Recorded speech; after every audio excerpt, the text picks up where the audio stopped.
The Gospels are certainly the most important books in the Bible because they give us the details about the life and ministry of Jesus. But have you ever wondered why we have four Gospels instead of just one? And why are there differences between these four Gospels? To understand why we have four Gospels and why they differ from one another, we need to know the details about the authors who wrote them, the reasons for their writing, as well as the time and audience for which they were intended. So in this video, we will try to understand why the Gospels were written, the intentions of the evangelists in writing them, and the benefits of having more than one Gospel. First, we will begin with the question, why were the Gospels written? What were the reasons behind the writing of the Gospels? The events narrated in the Gospels took place during the first 33 years of the first century. That is, beginning with the birth of Jesus Christ through the period of his ministry to the death and resurrection of Jesus. But the Gospels were written sometime in the later part of the first century, starting from 65 to 100 AD. Mark is believed to be the first written Gospel. According to the most accepted tradition, the Gospel of Mark was written sometime between 67 and 70 AD. The Gospels of Matthew and Luke were written after the destruction of the Jerusalem temple, sometime between 75 and 85 AD. And the Gospel of John was written later, sometime between 90 and 100 AD. So there is a time gap of about 30 to 40 years between when the events described in the Gospels occurred and when they were written down. During this period, the traditions about Jesus were preserved and communicated through oral tradition. So a question arises, why was there a delay in writing the Gospels? Why did the apostles wait for so long to document the teachings of Jesus? Well, there are many reasons for this. The first reason is Jesus did not command his disciples to write down his teachings in book form. No instruction to write was given. In the Old Testament, Moses was given instruction to write down the commandments. But Jesus did not give any such command to his disciples to record his teachings. And he himself did not write them down. Jesus preached the gospel orally, and the disciples also continued to preach the gospel orally. This is the first reason for the delay. The second reason was the imminent expectation of the parousia. The expectation that the second coming of Jesus will be immediate. The early Christian community was eschatological in nature. They expected that Jesus will return in their own lifetime. So they thought that it was not necessary to preserve these stories to the next generation. The third reason for the delay in writing the gospel was the preference people had for oral tradition over written sources. Oral tradition was considered more important than written texts. People preferred to listen and learn rather than read and understand. The main reason for this was the low literacy rate in the first century Greco-Roman world. According to some estimates, only about 10% of people in that era could read and write. As a result, people preferred listening to stories rather than reading them. Another advantage of oral communication was its interactivity. For example, if you are reading a story and have a question, you need to wait for someone to clarify it. But on the other side, if someone is telling you the story, you can stop and ask questions on the spot, getting immediate clarification. So oral communication had the advantage of being interactive. The fourth reason for the delay in writing the Gospels was the presence of eyewitnesses. Most of the disciples who witnessed Jesus' ministry were still alive during the 60s. Their testimony was considered sufficient for understanding Jesus' ministry. Therefore, there was no immediate need to write it down as the eyewitnesses were still available. The fifth reason was the existence of the mother church in Jerusalem. As long as the Jerusalem church existed, there was a central authority to resolve disputes related to faith. For example, when the issue of the status of Gentile converts who had not undergone circumcision arose, the Jerusalem church took steps to address it. We read about this in Acts chapter 15. So, whenever doctrinal doubts arose, the Jerusalem church was there to address them, making written instructions less necessary. So, these were the reasons for the delay in writing the Gospels. But later, when the disciples and apostles who witnessed the ministry of Jesus began to die, when the coming of Christ was delayed, when false teachings that deny the divinity of Jesus began to spread, when the church began to grow outside of Palestine among the Gentiles, and when Christians faced new challenges due to the increasing number of Gentile converts, there arose a necessity to document the life and teachings of Jesus, both to prevent false narratives and preserve his teachings for future generations. So, by the last part of the first century, particularly after 65 AD, many began to write about Jesus and his ministry. Some of these were eyewitnesses such as Matthew and John, and others were associates of eyewitnesses like Luke and Mark. We can find a reference to this in Luke's introduction. Look at Luke's introduction to his gospel in chapter 1 verses 1 to 3. Luke says, "Since many have undertaken to compile a narrative about the events that have been fulfilled among us, just as they were handed on to us by those who from the beginning were eyewitnesses and servants of the word, I too decided, as one having a grasp of everything from the start, to write a well-ordered account for you, the most excellent Theophilus." Look at what Luke says. Many have undertaken to write about what has happened. Therefore, I too have decided to write. Why? Because I want to provide an orderly account of these events. On what basis? Based on the information that was handed down to us by the eyewitnesses. I am doing this after careful search and investigation of all the events. This is what Luke is telling in the introduction to his gospel.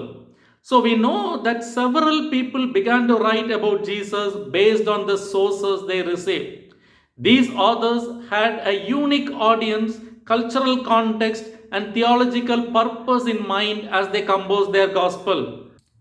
As John says in his gospel in chapter 21 verse 25, if everything that Jesus did was to be written down, the world would not contain the books that would be written.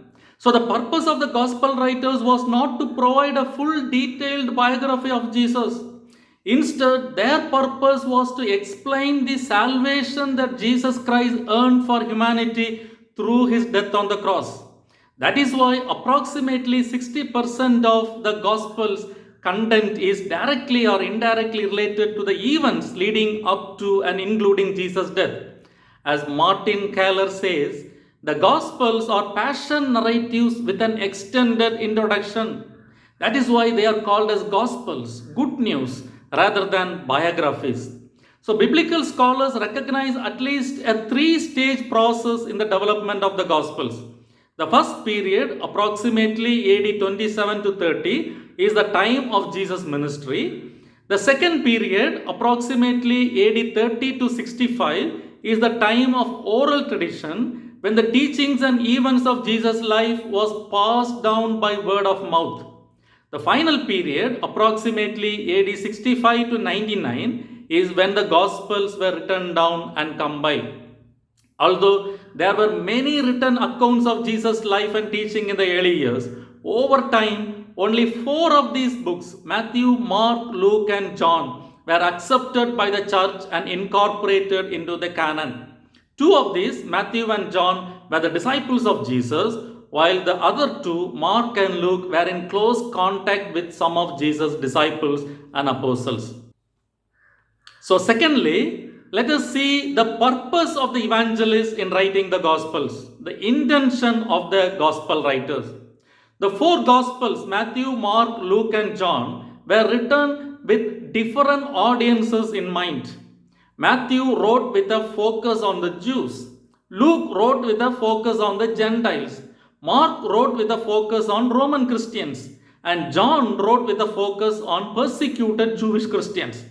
Now, this is what is generally accepted by the scholars. However, some argue against this community hypothesis. claiming that the Gospels were written with a universal audience in mind, not a specific community. But the widely accepted view is that the Gospels were written with specific audience in mind. Here we need to keep in mind the apostles had to communicate the gospel in a language their audience would understand. The main challenge was language. As most would agree, Jesus thought and spoke in Aramaic, which was the spoken language of the people in Israel during his time. Therefore, his message had to be translated into Greek for the Hellenistic Jews and Greeks, which was no easy task. Anyone involved in translation work knows how difficult it is to convey a message accurately from one culture to another. That is why in the Gospels there are instances where the authors pause to explain customs. This indicates that the people to whom they were writing were not familiar with those customs and practices. Due to these cultural and religious backgrounds, the gospel had to be communicated differently to the Jews and Greeks. Each group would understand the message only if it was relevant to their own background and culture. Although the core message remained the same, it had to be conveyed appropriately to fit each cultural context. So each evangelist composed his gospel with great skill and creativity to address the needs of their community while ensuring that the truth was not distorted. So to understand the differences in the gospel text, it is important to understand who wrote to whom and why. For example, when Mark writes with Roman Christians in mind, he focuses on the ministry of Jesus and his crucifixion. Therefore, he omits the genealogy and infancy narratives, as these may not have been of great interest to Roman Christians. Similarly, John, writing primarily for the persecuted Jewish Christians, emphasized the divinity of Jesus to prove that Jesus is the true Messiah. Similarly, Matthew, who wrote with the focus on the Jews, introduces Jesus as the King of the Jews. In contrast, Luke, who wrote with a focus on the Gentiles, introduces Jesus as the Savior of all people. These differences can be seen throughout the Gospels. For example, in the infancy narratives, Matthew begins the genealogy of Jesus not from Adam but from Abraham to emphasize that Jesus Christ is the King of the Jews. Because the Jewish lineage begins with Abraham. Abraham is considered the biological progenitor and father of the Jewish people. Therefore, Matthew starts the genealogy of Jesus with Abraham. Look at the first verse of the Gospel of Matthew. In Matthew chapter 1 verse 1, Matthew writes, an account of the genealogy of Jesus, the Messiah, the son of David, the son of Abraham. Matthew begins Jesus' story with Abraham and David because these names are familiar to his audience, the Jews. Gentiles may not be familiar with these names. So Luke, writing to the Gentiles, omits these references. Luke, on the contrary, traces the genealogy of Jesus Christ not to Abraham but to Adam, to emphasize that Jesus Christ is the Savior not only of the Jews but also of the Gentiles. Similarly, in the Gospel of Matthew, Joseph takes center stage. The angel appears to Joseph 3 times instead of to Mary. This is because the Jewish tradition emphasized the role of men in important events. But in Luke, Mary, not Joseph, takes center stage. An angel appears to Mary. In the Gospel of Matthew, the birth of Jesus Christ is announced to the wise men who were at the top of the social order. They were wealthy and learned. In contrast, the Gospel of Luke announces the birth of Jesus Christ to the shepherds who were at the bottom of the social ladder. In the first century Palestinian context, the shepherds were often regarded with disdain, similar to the lepers, due to their association with unclean animals. In the Gospel of Matthew, precious gifts like gold, frankincense, and myrrh were offered to Jesus because Matthew presents Jesus as the King of Jews. In contrast, Luke, addressing a comparatively marginalized community, presents Jesus as one among the poor. For example, in the Gospel of Luke, when Jesus' parents brought him to the temple, they could not afford to sacrifice a lamb and instead offered a pair of young pigeons, which were specifically recommended for poor people. In Matthew, The birth of Jesus is systematically presented as the fulfillment of the Old Testament prophecies. Matthew refers to this fulfillment at least 5 times in the birth narratives, noting that the events surrounding Jesus' birth happened to fulfill what was spoken by the Lord through the prophets. The virgin birth, the place of birth, the massacre of innocent children, the naming of the child, and growing up in Nazareth all are depicted as fulfilling what was foretold by the prophets. Therefore, Matthew includes narratives such as the visit of the wise men, the massacre of the children, and the escape to Egypt to confirm that Jesus' birth aligns with Old Testament prophecies. In contrast, Luke, writing to a Gentile audience, does not emphasize that the birth of Jesus Christ fulfills Old Testament prophecies because his audience may not be familiar with the Old Testament. So he does not include events related to these prophecies. So it is important to understand that the Gospel writers wrote the Gospels with their immediate readers also in mind, selecting narratives that suited their audience and presenting the message in a way that they could understand. Therefore, the 4 Gospels provide us with a multifaceted view of the life of Jesus from different perspectives. Well, then what are the benefits of having 4 such Gospels? So thirdly, let us see what are the benefits or advantages of having 4 Gospels. The first advantage is the stereoscopic depth that could otherwise be missing. Even though much of the information in one Gospel is also found in the others, having all 4 Gospels provides a complete and clearer picture of Jesus and his teachings. Like any major historical events, the more accounts we have, the better our understanding becomes. So the first advantage is that we gain a comprehensive understanding of the life and ministry of Jesus by viewing the same events from 4 different perspectives. Just as taking photos of a building from different angles helps us see the entire structure more clearly, having multiple accounts of Jesus' life helps us to see a fuller picture of Jesus' ministry. For example, the Synoptic Gospels, Matthew, Mark, and Luke, emphasize Jesus' ministry in Galilee, the northern part of Palestine, while John's Gospel emphasizes Jesus' ministry in Judea, the southern part. Without the Gospel of John, we would have a limited understanding of Jesus' ministry in Judea. Similarly, Matthew focuses on Jesus' ministry among the Jews, while Luke highlights Jesus' ministry among the Gentiles. So by having the 4 Gospels, we gain a more accurate and comprehensive understanding of Christ's life.